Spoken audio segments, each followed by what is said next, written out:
देश में सोमवार यानी आज से 15 से 18 साल के बच्चों के लिए टीकाकरण अभियान शुरू हो गया है। अब तक करीब 4.5 लाख बच्चों को वैक्सीन लगाई जा चुकी है। रजिस्ट्रेशन कराने वालों की संख्या अब 12 लाख के पार पहुंच गई है। रविवार रात तक यह संख्या 7.90 लाख थी।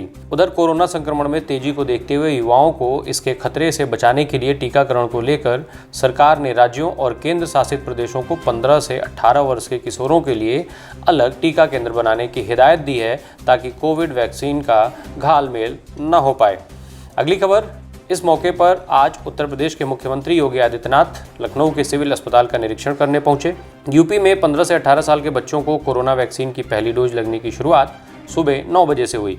करीब 7500 डेडिकेटेड वैक्सीनेशन स्टाफ सिर्फ बच्चों के वैक्सीनेशन के लिए प्रदेश भर में लगाए गए हैं। बच्चों को अभी सिर्फ कोवैक्सीन के ही टीके लगेंगे। यदि किसी केंद्र पर यह संभव नहीं होगा तब उनके लिए अलग से लाइन लगाकर वैक्सीनेशन कराए जाने की भी व्यवस्था की गई है। सीएम योगी ने इस मौके पर कहा कि थर्ड वेव की आशंका है। ओमिक्रॉन तीव्र वेरिएंट है, लेकिन सेकेंड वेव की तुलना में यह बहुत हल्का है। ओमिक्रॉन से घबराने की ज़रूरत नहीं है, ज़रूरी एहतियात बरतने की आवश्यकता है। अगली खबर, लखीमपुर हिंसा मामले में यूपी एसआईटी ने चार्जशीट दाखिल कर दी है। खबरों के मुताबिक 5000 पन्ने की चार्जशीट में एसआईटी ने राज्य मंत्री अजय मिश्र टेनी के बेटे आशीष मिश्रा को मुख्य आरोपी बताया है। इतना ही नहीं, एसआईटी के मुताबिक आशीष घटनास्थल पर ही मौजूद था। चार्जशीट में पुलिस ने आशीष मिश्रा के एक अन्य रिश्तेदार को भी आरोपी बनाया है। पुलिस के मुताबिक वीरेंद्र शुक्ला पर सबूत छिपाने का आरोप लगा है। आशीष मिश्रा की थार जीप के पीछे चल रही 2 गाड़ियों में से एक वीरेंद्र की स्कॉर्पियो थी। पहले वीरेंद्र ने अपनी स्कॉर्पियो छिपाकर दूसरे की गाड़ी बताया था। इस मामले में मुख्य आरोपी आशीष मिश्रा समेत सभी 13 आरोपी जेल में बंद हैं। पुलिस ने चार्जशीट में एक नया नाम वीरेंद्र शुक्ला बढ़ाया है। वीरेंद्र पर धारा 201 के तहत सबूत मिटाने की साजिश का आरोप है। वीरेंद्र केंद्रीय मंत्री अजय मिश्र टेनी का रिश्तेदार है। अगली खबर, पंजाब में 36,000 कर्मचारियों को पक्का करने के मुद्दे पर मुख्यमंत्री चरणजीत सिंह चन्नी और गवर्नर बीएल पुरोहित आमने सामने आ गए हैं। सीएम चन्नी ने गवर्नर पर भारतीय जनता पार्टी के दबाव में फाइल रोकने का आरोप लगाया है, जिसके जवाब में गवर्नर ने कहा कि सरकार ने उसमें बताई गई खामियों को दूर नहीं किया। माना जा रहा है कि मुख्यमंत्री चन्नी आज अफसरों की टीम लेकर राज्यपाल से मिलने जा सकते हैं, जिससे उसमें लगाई गई खामियों के बारे में विस्तार से चर्चा हो सके। पंजाब में जल्दी चुनाव होने वाले हैं, ऐसे में सीएम चन्नी इस फैसले को जल्द से जल्द लागू करवा करके चुनाव में इसका पूरा लाभ लेना चाहते हैं। सीएम चन्नी पहले भी चेतावनी दे चुके हैं कि गवर्नर ने फाइल क्लियर नहीं की तो वह मंत्रियों समेत राजभवन के बाहर धरने पर बैठ जाएंगे। अगली खबर, कोरोना की तीसरी लहर व ओमिक्रॉन के बढ़ते खौफ के बीच सुप्रीम कोर्ट ने आज यानी 3 जनवरी से भौतिक सुनवाई बंद करने का फैसला किया है। फिलहाल यह फैसला 2 सप्ताह के लिए किया गया है। शीतकालीन अवकाश के बाद आज खुले सुप्रीम कोर्ट में वर्चुअल सुनवाई शुरू हुई। आपको याद दिलाते चलें कि कोर्ट ने पिछले साल 1 अक्टूबर से ही भौतिक सुनवाई फिर शुरू की थी। सुप्रीम कोर्ट द्वारा जारी सर्कुलर में कहा गया है कि ओमिक्रॉन वेरिएंट के बढ़ते मामलों को देखते हुए 7 अक्टूबर 2021 को जारी भौतिक सुनवाई की संशोधित मानक संचालन प्रक्रिया की अधिसूचना 2 सप्ताह के लिए स्थगित रहेगी। 3 जनवरी से आगामी 2 सप्ताह तक सभी सुनवाई केवल वर्चुअल माध्यम से ही की जाएगी। अगली खबर, इलाहाबाद हाईकोर्ट ने भी सुप्रीम कोर्ट की तर्ज पर आज से सभी मामलों की वर्चुअल हियरिंग करने का फैसला किया है। कोरोना और उसके नए वेरिएंट ओमिक्रॉन के बढ़ते मामलों को देखते हुए ये निर्णय लिया गया है। उधर ऑल इंडिया बार एसोसिएशन ने कोरोना संक्रमण के लगातार बढ़ते मामलों और चुनाव में होने वाली भीड़ के मद्देनजर केंद्रीय चुनाव आयोग से राज्यों में आगामी विधानसभा चुनाव टालने की अपील की है। अगली खबर, उपराष्ट्रपति एम वेंकैया नायडू ने रविवार को कोचीन शिपयार्ड लिमिटेड CSL द्वारा निर्मित स्वदेशी विमान वाहक विक्रांत का दौरा किया। इस मौके पर उपराष्ट्रपति वेंकैया नायडू ने जोर देकर कहा कि रणनीतिक क्षेत्रों में पूरी तरह से आत्मनिर्भर बनने के लिए भारत को रक्षा आयात में कटौती करने और अनुसंधान एवं विकास के साथ साथ निजी सहयोग पर अधिक जोर देने की ज़रूरत है। उपराष्ट्रपति ने जहाज के हैंगर और फ्लाइट डेक का भी दौरा किया। उन्होंने भारतीय नौसेना के गार्ड ऑफ ऑनर का भी निरीक्षण किया। इस दौरान केरल के राज्यपाल आरिफ मोहम्मद खान, राज्य उद्योग मंत्री P राजीव और दक्षिणी नौसेना कमांड के चीफ एडमिरल एंटोनी जॉर्ज भी मौजूद थे। अगली खबर, नई आबकारी नीति के खिलाफ भारतीय जनता पार्टी आज दिल्ली में चक्का जाम कर रही है। इस चक्का जाम से दिल्ली के लोगों को काफ़ी परेशानी का सामना करना पड़ रहा है।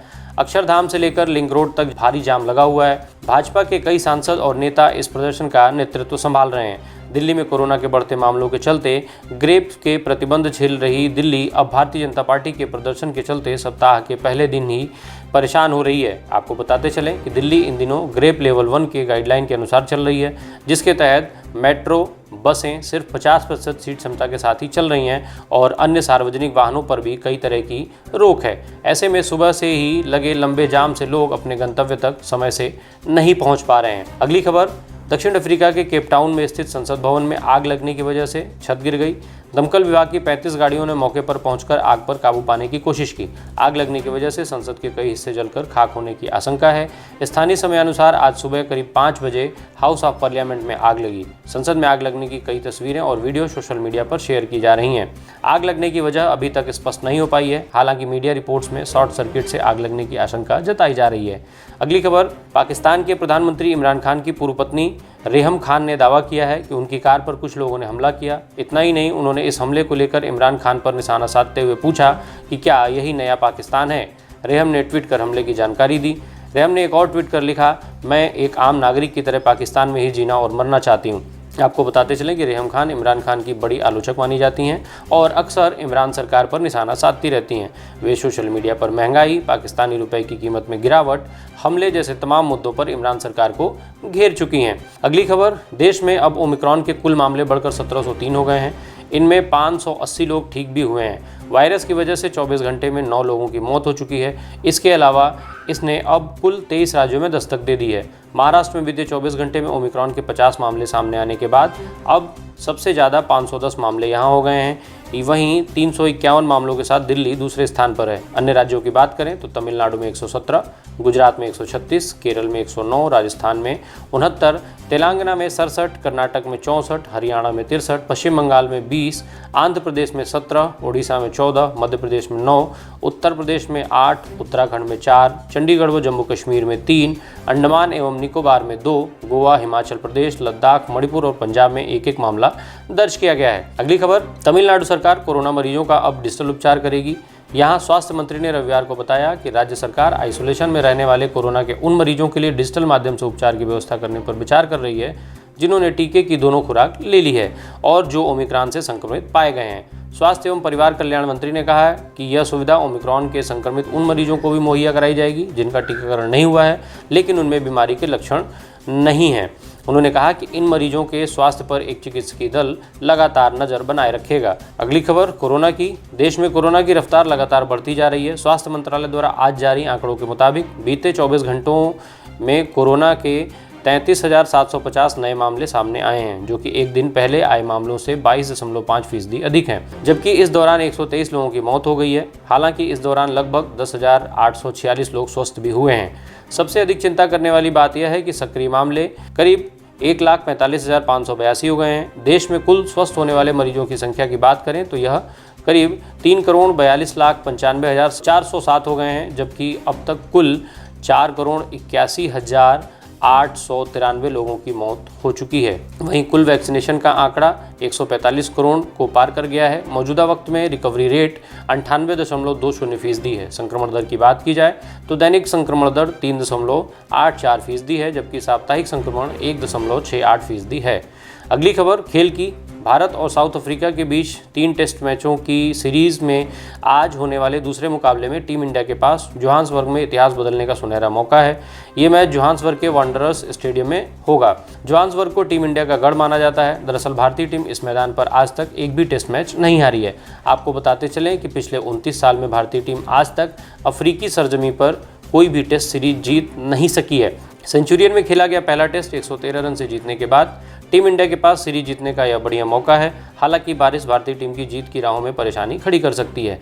आज यहां 70 से 60% तक बारिश की आशंका जताई जा रही है।